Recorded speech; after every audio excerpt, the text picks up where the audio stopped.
మహాగణాధిపతయే నమః. ఓం గురుభ్యో నమః. ఓం శ్రీమాత్రే నమః. పరమేశ్వర స్వరూపమైనటువంటి జ్యోతిష, వాస్తు మరియు ఇతర అనేకమైనటువంటి శాస్త్రములను మనకు అందించినటువంటి మహర్షులకి నమస్కారం. హయగ్రీవ హయగ్రీవ హయగ్రీవేతి యో వదేత్ తస్య నిస్సరతే వాణి జహ్నుకన్యా ప్రవాహవత్. అరుణాం కరుణాతరంగితాక్షీం ధృతపాశాంకుశపుష్పబాణచాపాం అనిమాదిభిరావృతాం మయూకైః అహమిత్యేవ విభావయే భవానీం. శ్రీమాత్రే నమః.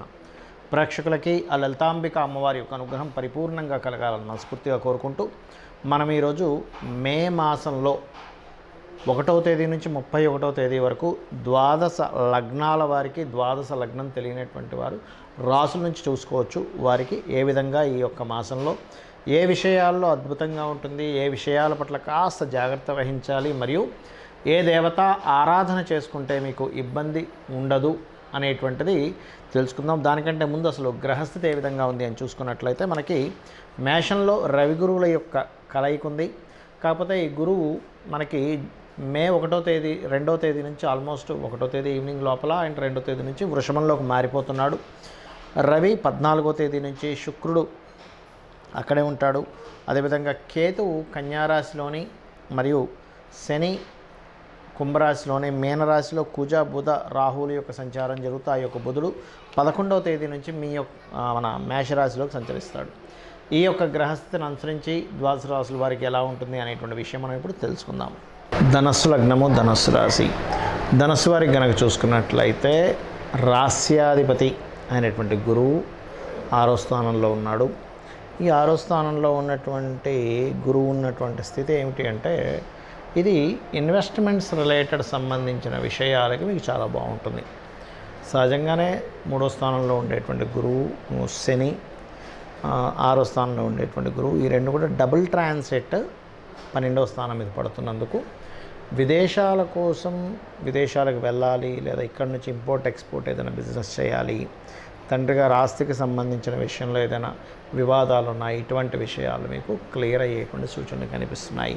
కాకపోతే మీరు 11వ తేదీ వరకు జాబ్ రిలేటెడ్ సంబంధించిన విషయాల్లోని, మరియు వివాహ నిర్ణయాలకు సంబంధించిన విషయాల్లోని, అదేవిధంగా ప్రాపర్టీస్ ఏదైనా కొనుగోలు చేసేటువంటి విషయాల్లోని చాలా జాగ్రత్తగా ఉండండి. సప్తమ దశమాధిపతి అయినటువంటి బుధుడు 4వ స్థానంలో నీచ పొందుతున్నాడు. 11వ తేదీ వరకు ఉంటుంది ఆ కాంబినేషన్. కాబట్టి ఈ 11వ తేదీ వరకు ఈ నిర్ణయాలు, ఈ జాగ్రత్తలు చాలా జాగ్రత్తగా ఉండండి. ఎందుకంటే చాలామందికి ఈ కాంబినేషన్ ఉన్నప్పుడు ఏం జరుగుతుందంటే, ఎక్కడో ఏదో ల్యాండో ఫ్లాటో ఏదో ఉందని చెప్పి వాళ్ళకు కొన్ని అడ్వాన్స్ డబ్బులు ఇస్తారు. పలానా రోజు రిజిస్ట్రేషన్ పెట్టుకుందామంటే ఓ 2 నెలలో ఎంతో టైం పెట్టుకుని ఆ లోపల మిగతా డబ్బులో లోను ఏదో ఒకటి మనం సెట్ చేసుకుని తీరా రిజిస్ట్రేషన్ చేయమంటే ఏదేదో ఫోన్లు ఎత్తకపోవడం ఇట్లాంటివి చేస్తుంటారు. కాబట్టి పర్టికులర్గా జాబ్ కోసం వెతికే విషయాల్లో, జాబ్ సంబంధించిన నిర్ణయాల విషయాల్లో, రిజిస్ట్రేషన్ చేసుకునే విషయాల్లో 11వ తేదీ వరకు చాలా జాగ్రత్తగా ఉండండి. అలాగే తల్లిగారి ఆరోగ్య విషయంలో కూడా జాగ్రత్తగా ఉండండి. ఇక ఫినాన్షియల్ గ్రోత్ ఎలా ఉంటుంది? ఆన్లైన్స్లో చేసే బిజినెస్ల విషయంలో బాగుందని చెప్పుకోవచ్చు. కాకపోతే ఈ 11వ తేదీ వరకు ఫైనాన్స్ విషయంలో కూడా చాలా కేర్గా ఉండాలి. అండ్ అలాగే ఈ పంచమంలో ఉండేటువంటి పంచమాధిపతి అయినటువంటి కుజుడు 4లో రాహుతో కలవడము, పంచమాధిపతి 6లో వెళ్ళడము, దీని కనుక మీరు గమనించినట్లయితే ఉద్రేకం, ఆవేశంతో కూడినటువంటి నిర్ణయాలు పనికిరావు అనేటువంటి చాలా స్పష్టంగా గోచరిస్తుంది గోచార గ్రహాల్లో. మరియు మరొక విషయం ఏంటంటే, ఇక్కడ దీంతోపాటు ఈ భాగ్యస్థానాధిపతి అయినటువంటి రవి 6లో ఉండేటువంటి గ్రహంతో కలుస్తున్నందుకు ఇది కొంచెం కాంపిటేటివ్ రిలేటెడ్ సంబంధించినటువంటి వాటికి బాగా యోగిస్తుంది 6లో రవి ఉన్నందుకు. కాకపోతే ఈ చతుర్థంలో ఉండేటువంటి రాహు, దశమంలో ఉండేటువంటి కేతువు, ఈ కాంబినేషన్ ఏంటంటే, చూడండి, ఒక్కోసారి మనకి అక్కడ ఏమీ లేకపోయినా, ఏమీ జరగకపోయినా, ఏదో ఉందండి, ఏదో జరగబోతుందండి అని ఒక మనసుని ఒక రకమైన దీంట్లో తీసుకెళ్తూ ఉంటాం. అది మన ఉద్యోగం విషయంలో కావచ్చు, జీవిత భాగస్వామి విషయంలో కావచ్చు, పార్ట్నర్స్ విషయంలో కావచ్చు. అంటే తెలియని ఒక అనుమానం, బుద్ధికారకుడైనటువంటి బుధుడు, ఈ కేతు బుధరాశిలో కేతు ఉంటూ బుధుడు రాహుతో కలవడం అనేటువంటి దీనివల్ల ఏమవుతుంటుందంటే, మన ఆలోచన విధానంలో తెలియకుండా కొన్ని డిఫరెంట్ నిర్ణయాలు తీసుకుంటుంటాం. అందులో ముఖ్యంగా చదువు విషయంలో కానివ్వండి, కన్స్ట్రక్షన్స్ విషయంలో కానివ్వండి, తల్లిగారి విషయంలో కానివ్వండి, వివాహ సంబంధించిన విషయంలో కానివ్వండి. మరి దీని నుంచి బయటపడడం ఎలాగా అంటే ఒకటే గుర్తుపెట్టుకోండి, నవగ్రహాలలో మీరు రాహువు, కేతువు, కుజుడు, శని, రాహు, కేతు, కుజుడు, శని, వీలైతే రవి కూడా, ఈ గ్రహాల దగ్గర దీపారాధన చేసి బిల్వపత్రంతో మీరు ఈశ్వరుడి మీద బిల్వపత్రాన్ని పెట్టి అభిషేకం చేయడము, ఓం అపర్ణాయై నమః అనే మంత్ర సాధన చేయడము, ఓం మాణిక్య మకుటాకార జానుద్వయ విరాజితాయై నమః అనే నామస్మరణ కనుక చేసినట్లయితే అన్ని విధాలా మీకు బాగుంటుంది. చాలామంది నన్ను అడుగుతుంది ఏంటంటే, ఏమంటే మాకు జాతక చక్రం లేదు, డేట్ ఆఫ్ బర్త్ తెలియదు, టైం తెలియదు, నక్షత్రం తెలియదు, మరి మేము ఈ మే మాసంలో ఎటువంటి జాగ్రత్తలు తీసుకోవాలి? మనం జనవరి ఆల్మోస్ట్ డిసెంబర్ నుంచి చెప్తూ వస్తున్నాం. ఫిబ్రవరి నుంచి మే వరకు ఉన్నటువంటి కాంబినేషన్ ఏదైతే ఉందో, సాటర్న్ అంటే శని, రవి, శని, కుజ, అదేవిధంగా కుజ, రాహు, ఈ కాంబినేషన్స్లో వెళ్తున్నాయి.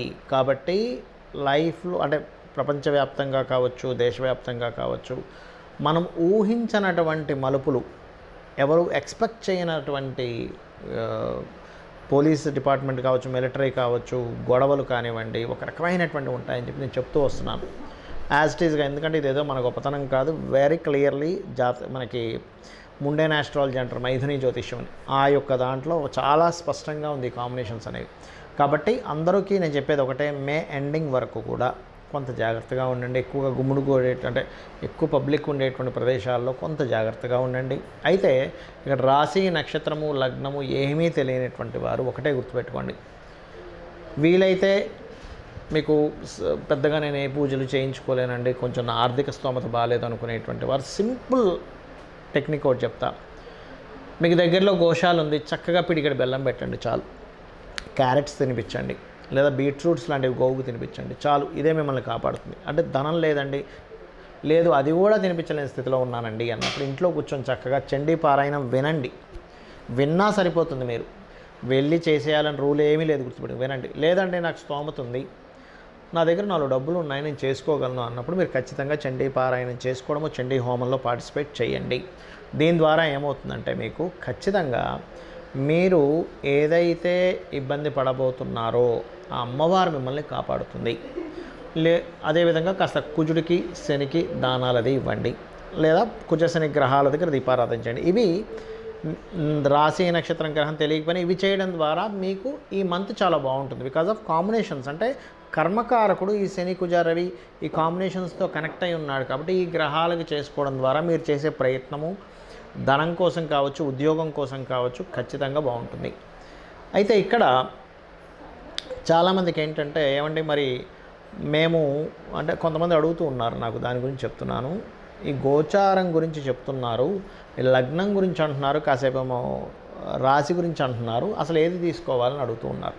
మీకు లగ్నం కనుక తెలిస్తే లగ్నం నుంచే మీ యొక్క గ్రహస్థితిని పరిశీలన చేసుకోవాలి. అంటే గోచార గ్రహాలు కూడా తెలియదు, లగ్నం తెలియదు, రాశి నుంచి చేసుకోవచ్చు సెకండ్ ఆప్షన్. ఎందుకంటే మీరు ఇప్పుడు ఏదైతే అనుభవిస్తున్నారో ఈ జన్మలో, అది భోగం కావచ్చు, రోగము కావచ్చు, నిస్సహాయ స్థితిలో ఉండడం కావచ్చు, ఏమైనా కానీ మీరు అనుభవిస్తున్నారంటే మీరు పోయిన జన్మలో చేసినటువంటి మంచి కర్మ లేదా దుష్కర్మ. కాబట్టి ఈ యొక్క జన్మలో మీకు బాగా బాగుండాలి అంటే పూర్వజన్మలో చేసిన పుణ్యకర్మ రావాలి. ఇబ్బంది పడుతున్నారంటే పాపకర్మ కనెక్ట్ అయిందని అర్థం. అది మీ జన్మజాతకంలో ఉండే లగ్నము, మీ జాతక చక్రంలో ఉండే గ్రహాల స్థితిని బట్టి జ్యోతిష్శాస్త్రం చాలా స్పష్టంగా చెప్తూ ఉంటుంది. అంటే మీరు జన్మించిన సమయం, తేదీ, నెల, సంవత్సరం, ప్రాంతం వీటన్నిటిని తీసుకుని మీ లగ్నం ఎలా ఉంది, లగ్నాన్ని బట్టి మనిషి యొక్క తత్వం ఉంటుందండి. అసలు మనిషినే చూడకుండా చాలా స్పష్టంగా లగ్నాన్ని చూసి ఈ వ్యక్తి ఇలాంటి వ్యక్తి అని చెప్పొచ్చు. అదే జ్యోతిషాస్త్రం యొక్క గొప్పతనం.